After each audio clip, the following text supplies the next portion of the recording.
Kalau kita lihat makin ke sini makin banyak petani-petani muda yang cukup bangga memberitahukan bahwa profesinya adalah seorang petani. Kalau dulu memang profesi petani itu mungkin dilihat sebagai profesi yang mungkin dipandang sebelah mata ya. Saya rasa kalau sekarang sih paradigmanya itu sudah mulai berubah. Di negara tetangga, negara yang mungkin bukan negara pertanian, banyak anak muda itu mau belajar ke Indonesia untuk mendalami industri pertanian.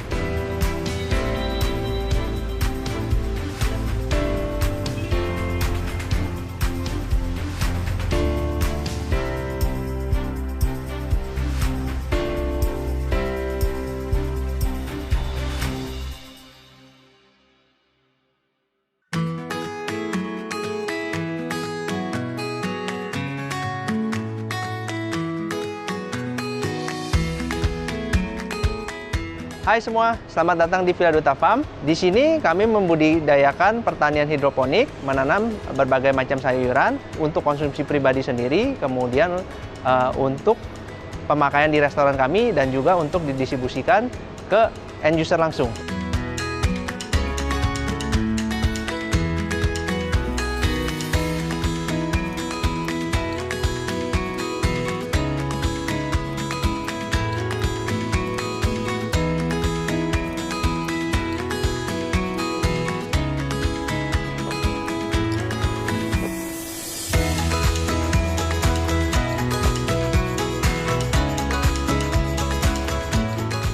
Hidroponik itu awalnya kita mulai sekitar 4 tahun yang lalu, sekitar akhir 2016 kita mulai belajar.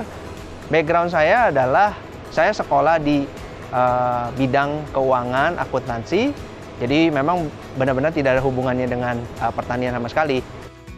Jadi dulunya saya sekolah S1 di Malaysia, di Monash University, jurusan akuntansi, kemudian melanjutkan S2 di Australia dengan jurusan keuangan. Tapi rasanya pendidikan, latar belakang pendidikan itu tidak bisa menjadi patokan untuk kedepannya itu kita harus menjadi apa.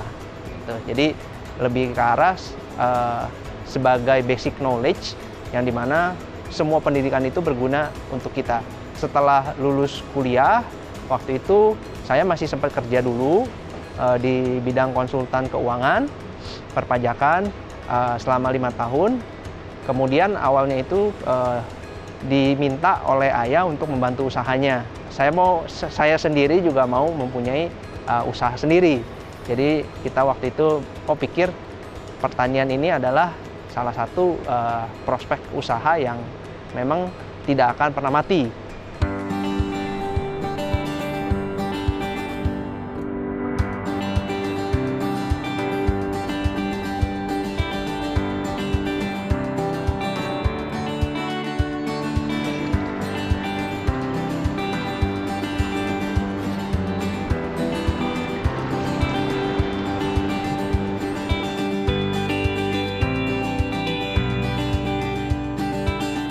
Kalau ini adalah panel otomatisasi, ibaratnya adalah otaknya kebun. Di sini kita mengatur semuanya. Jadi mulai dari pompa, nutrisi, kipas, nah semua diatur di sini. Ya, jadi seperti konsentrasi pupuk atau konsentrasi nutrisi, pH. Nah, ini semua dikendalikan di alat yang ini nih. Jadi kalau di sini kita set bahwa ppm untuk nutrisi, kadar nutrisinya kita set sekitar di 950 ppm. Untuk pH airnya kita jaga di pH 6. Kemudian untuk suhu air, sekarang ini kondisinya ada di 30 derajat Celcius. Ya, jadi kalau untuk alat untuk temperatur suhu dan humidity kita bacanya kita set kalau misalnya suhu di dalam lebih dari 30,5 derajat maka kipas akan nyala. Jadi semua dikontrol di sini.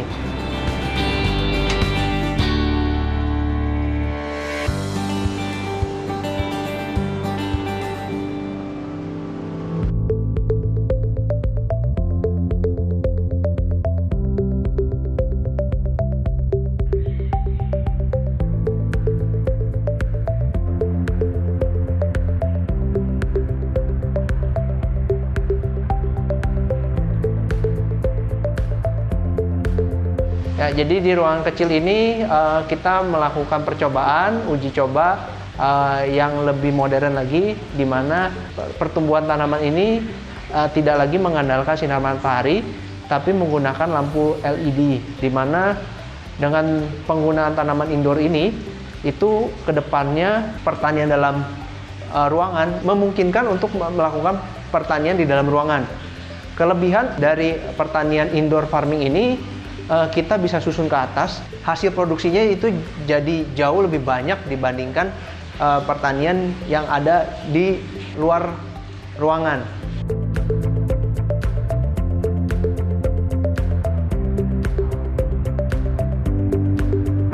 Kelebihan lain dari indoor farming ini selain meningkatkan produktivitas dari lahan, itu kita juga lebih mudah untuk memastikan bahwa panen itu selalu konsisten.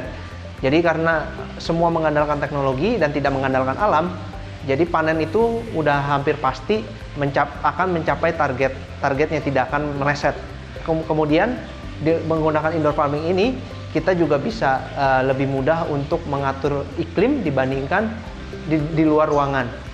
Juga untuk spektrum lampu atau lampu-lampu yang kita pakai ini, kita sedang uji coba beberapa macam lampu, di mana kita dari hasil percobaan ini kita dapat mengetahui bahwa perbedaan spektrum lampu itu bisa menghasilkan kualitas tanaman yang berbeda-beda. Dalam artian misalnya kita menggunakan spektrum jenis A, itu pertumbuhannya lebih cepat, tapi secara rasa mungkin lebih agak sedikit tawar dibandingkan misalnya dengan spektrum B, di mana rasanya itu lebih kuat, tapi pertumbuhan tanamannya itu lebih lambat. Jadi di sini kita mencoba berbagai macam jenis lampu, karena kedepannya kita juga akan mau juga untuk memproduksi tanaman sayuran ini di dalam indoor. Karena ada beberapa jenis tanaman yang kita bisa produksi, tapi membutuhkan iklim yang dingin misalnya. Jadi karena indoor kita bisa menggunakan misalnya AC atau misalnya lebih mudah gitu.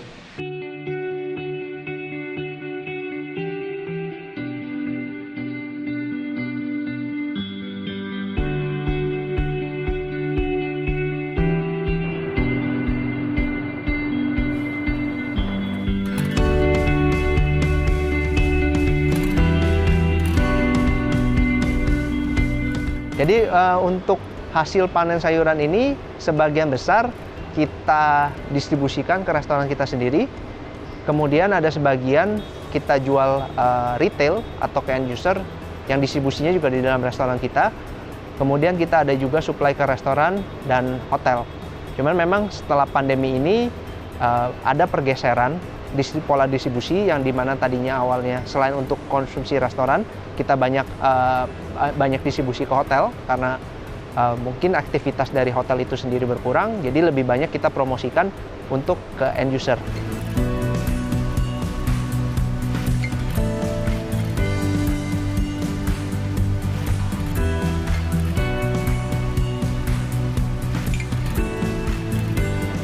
Kalau untuk memulai modal itu sebenarnya relatif ya, jadi maksudnya tergantung bagaimana kita melihat peluangnya. Karena waktu awal mulai kita berhidroponik itu modalnya juga kecil, dalam arti waktu itu kita beli bahan-bahan bekas, mulainya dari situ itu nggak sampai 10 juta. Jadi maksudnya masih bisa bertahap ya, karena kita memulai usaha baru kan kita belum tahu pasarnya seperti apa dan bagaimana. Jadi mulai bertahap saja sih kalau menurut saya, saran saya, supaya kita maksudnya bikin besar-besar, kalau belum punya pasarnya nanti takutnya ada kesulitan untuk distribusinya.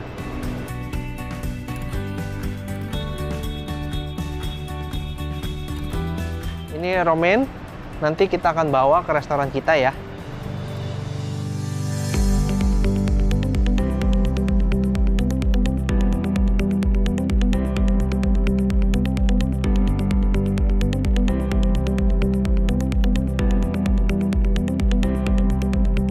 Ya, selamat datang di restoran kami.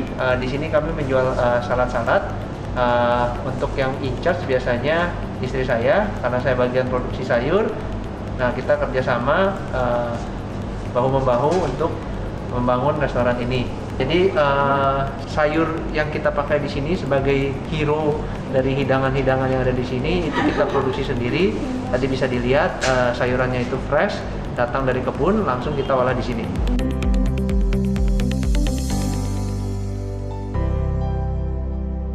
Kenapa kita bikin restoran sendiri? Karena lebih ke arah bagaimana kita menjadikan produk kita itu lebih ada nilai jual yang lebih ya.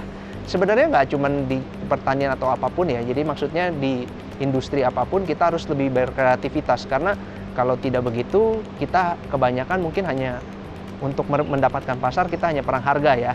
Sebagai anak muda gitu ya, kita juga harus lebih berkreativitas untuk menambahkan nilai ke produk-produk kita. Jadi maksudnya kalau misalnya kita sudah bisa bercocok tanam, cobalah untuk berkreativitas, misalnya mengolah dari hasil sayuran atau apa gitu.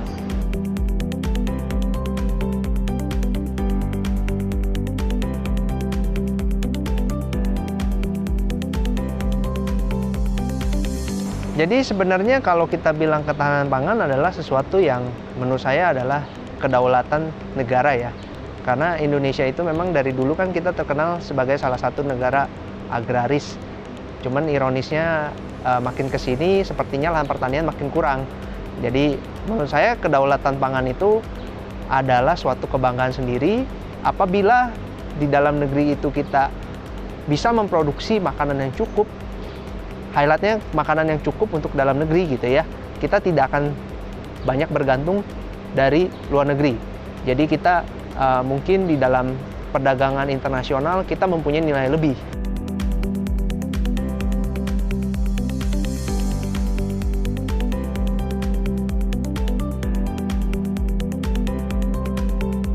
Jadi buat teman-teman anak-anak muda, saya rasa untuk membangun ketahanan pangan harus dimulai dari kita sebagai anak-anak muda, karena kita lihat profesi petani itu makin kesini memang regenerasi dari profesi petani itu belum kelihatan.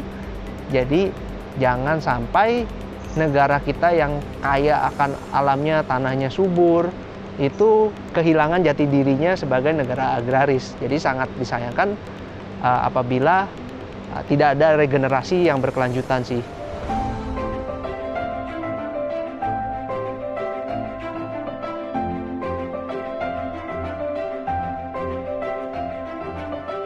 Halo, nama saya Rehan, usia 31 tahun, saya masih muda dan saya bertani.